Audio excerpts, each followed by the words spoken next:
Do you view Vice President J.D. Vance as your successor, the Republican nominee in 2028? No, but he's very capable.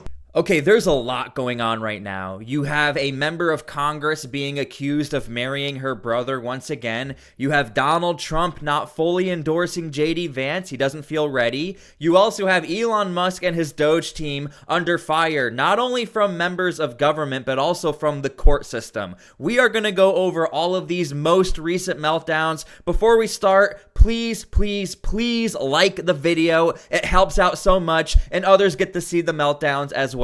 Let us begin. I mean, I don't think that I think you have a lot of very capable people. So far, I think he's doing a fantastic job. It's too early. We're just starting.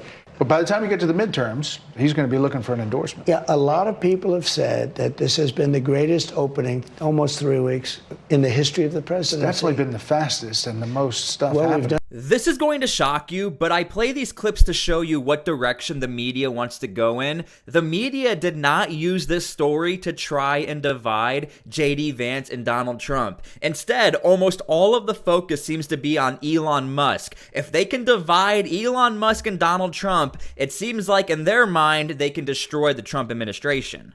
Here's Donald Trump, Elon Musk, and a handful of 22-year-olds saying, no, we think we're just going to find another way to shut it down.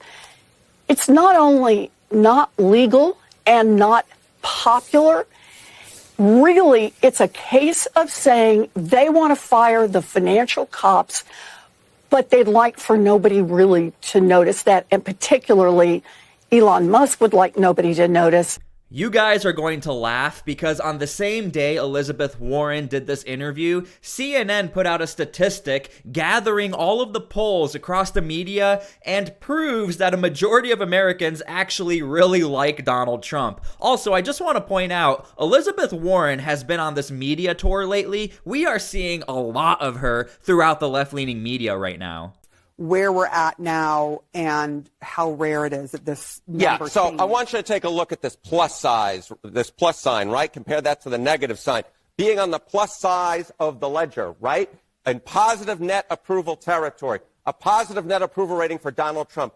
Again, whoa, whoa, whoa, whoa. This is why I love making these videos for you guys, because you'll have Elizabeth Warren go on TV and say, it's really not popular what he's doing, people don't like it, and then a CNN news anchor says the exact opposite and shows the data and statistics to even prove it. If a judge tried to tell a general how to conduct a military operation, that would be illegal. If a judge tried to command the attorney general and how to use her discretion as a prosecutor, that's also illegal. Judges aren't allowed to control the executive's legitimate power. The word legitimate is doing a lot of work here, but we do know that judges do get to say whether the executive is complying with the law or not. All right, we have officially made it to the moment everyone has been waiting for, and you can leave your comments down below how you feel about it, but you now have judges who are trying to stop what Donald Trump is doing and trying to say what the DOGE team is doing is also illegal and so on. Let us continue.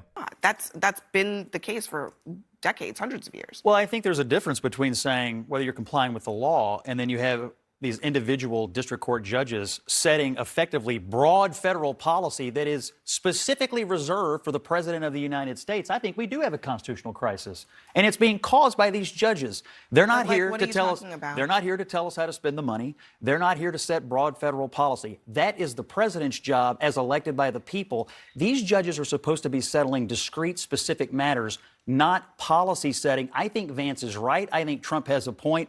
And these judges want nothing more to continue the lawfare against I don't Trump. think anybody's going to. So this is where things are getting interesting, and this is why a lot of Americans have issues with the current legal system. There are judges who have jurisdiction over like New York City or over LA, over big jurisdictions or districts that have a lot of control and power that can disrupt everything Donald Trump is trying to do. Let me know how you feel about all of this, because this right here is the moment everyone's been waiting for as far as the legal battle between the court system and Donald Trump. We are 3 weeks into the second Trump presidency, 3 weeks, and tonight there are warnings that the U.S. is dangerously close to a constitutional crisis. Now, the first shoe on this dropped when a federal judge today said the White House is defying his order to unfreeze billions of dollars in federal aid. marking the first time that we've had a judge expressly accuse the Trump administration of ignoring a court ruling. And in a separate case today, federal employees here in Washington told a judge that the administration was defying another order by not reinstating workers who had been put on leave. This is why I love making these videos, because on the same news network, CNN, constitutional crisis was applied in a different way. One way more positive for Donald Trump, one way more negative against Donald Trump. You guys can make the decision how you feel about this constitutional crisis. What I can't get with is you talking in these bizarre, broad generalities. It's not bizarre. Every single one of these cases deals with a discrete issue, okay? It deals with funding. It deals with with certain constitutionally or statutorily appointed roles. Every single one of these things is a distinct thing, and they're all being dealt with by different judges. So it's not broad swaths of policy here. When the court says Congress, appropriated this money, you must unfreeze it while we litigate this.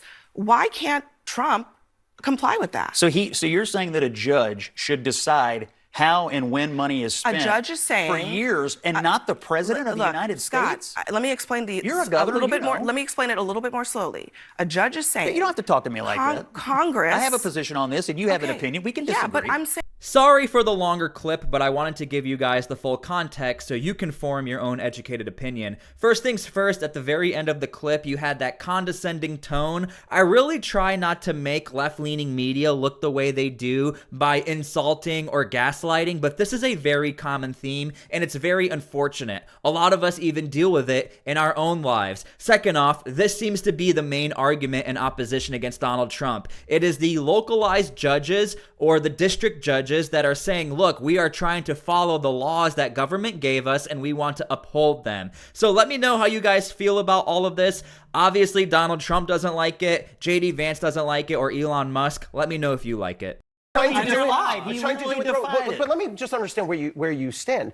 If a district court judge rules in a way that the president dislikes, should the president listen or should the president defy? If a district court judge tries to usurp the authority of the chief executive of this country, he should absolutely defy it. There's a difference between broad policy decisions and discrete disputes between parties. That's the difference. If I want a policy decided, I'll take it to the Supreme Court. What about checks and balances? Well, Scott, you're of a district court judge who elected them. What I can't get with is you. All right, we are going to take a complete 180 turn, and we're going to focus on Congresswoman Omar. She is being accused now of marriage fraud, and this is not the first time this has popped up. And by the way, my disclaimer, I am not claiming anything. I am just reporting what's super viral right now on the internet. But essentially, there is a Somali community leader, and I'm going to apologize for butchering this name, Abdi Hakim Osman, claims Omar admitted to marrying her brother, Ahmed Almi, to secure his U.S. residency. This is from the Somali leader. She said she needed to get papers for her brother. We thought she meant residency, not marriage. Omar's 2009 wedding to Almi was reportedly kept secret with no Somali community members invited. So again, this was reported from the Daily Mail. I don't know if this is completely accurate or not, but one thing I will say is that Elon Musk also reposted this. So right now, it is very viral in public, considering X is the #1 news source and Elon Musk owns the app, and he's probably the most famous man on earth right now. Well, we are not only relying on the courts. As Norm Eisen pointed out, the courts, the American people, I would add the Congress, will not let this succeed. And the courts are important. And we will be in the House. While we do not have standing to sue, we are working with the organizations that are bringing suit. We will file amicus briefs. So we will use the courts are critically important in this area. So what's interesting in this clip is that we have confirmation that members of Congress who are left-leaning, Democrats, liberal, and so on, they do want to utilize the court system to sue Donald Trump, but you can see she's also saying we actually have nothing to sue him on, essentially. But I also have a very simple observation as well. A lot of these Democrats are really only appearing as guests on MSNBC. I don't know why that is. I'm not accusing anything or really trying to make anything of it. But I do find it interesting that they keep appearing on that news network and they're not appearing on CNN or Fox News. What are these people, many of them young staffers without government experience, doing with my private information? I mean, as we know, that they've accessed private information about, for example, those who have received disaster relief and the DHS system. What can you tell us about that data, what they're doing with it, what they're accessing? Yeah, well, first of all, they're not interested in anybody's particular private data because within these systems, they are payment systems of where money was going out, and they're gaining visibility and access to that. Alrighty, perfect segue. A little update on the personnel who went by Mr. Big Balls on the internet. JD Vance talked about him. Donald Trump talked about him. One thing I want to point out is that he officially does work for the State Department, and something that I think the media is sort of not really talking about too much is they're sort of deviating away from the expertise of these young workers. I think they're realizing that these young workers are actually really good at their job, and they also have security clearances. So the narrative of these are a bunch of young random college kids who are looking into all of our data, a couple of clips here and there, but a few weeks ago it used to be almost every single clip questioning who these quote-unquote kids are. But nonetheless, it looks like these are actually highly qualified kids. When I say kids, I mean they're adults, they're young women and they're young men doing their job, but they do have security clearances, and it looks like some of them are making their way into the actual government as federal employees.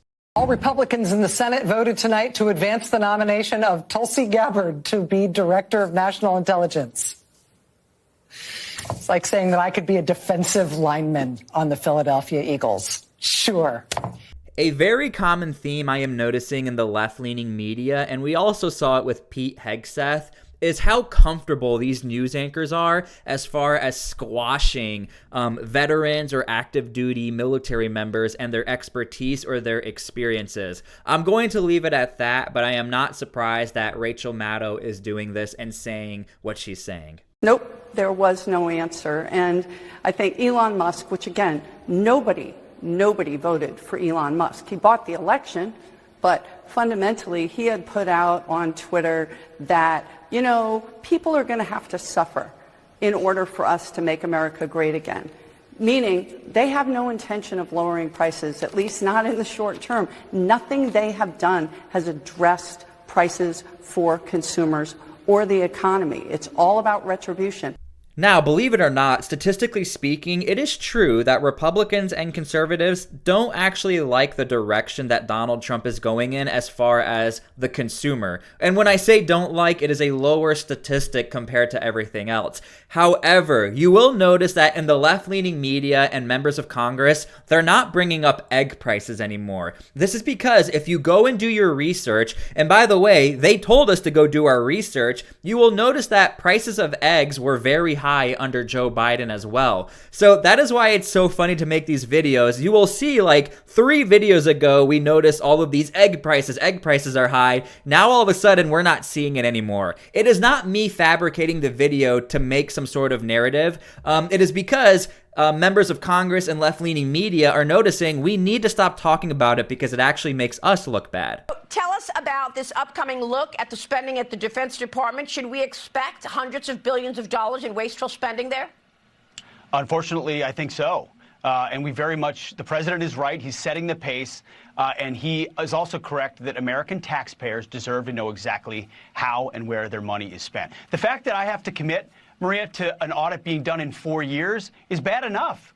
The Pentagon should be able to pass a budget right now. Thankfully, the Marine Corps has passed a clean audit for 2 years in a row, and I applaud them. Shout out to the Marine Corps. Now, everybody knows the Marine Corps has a way lower budget than everyone else. That's actually kind of been the joke, not a joke, that the Marines do kind of get some crappy equipment sometimes, or not the first pick for brand new equipment.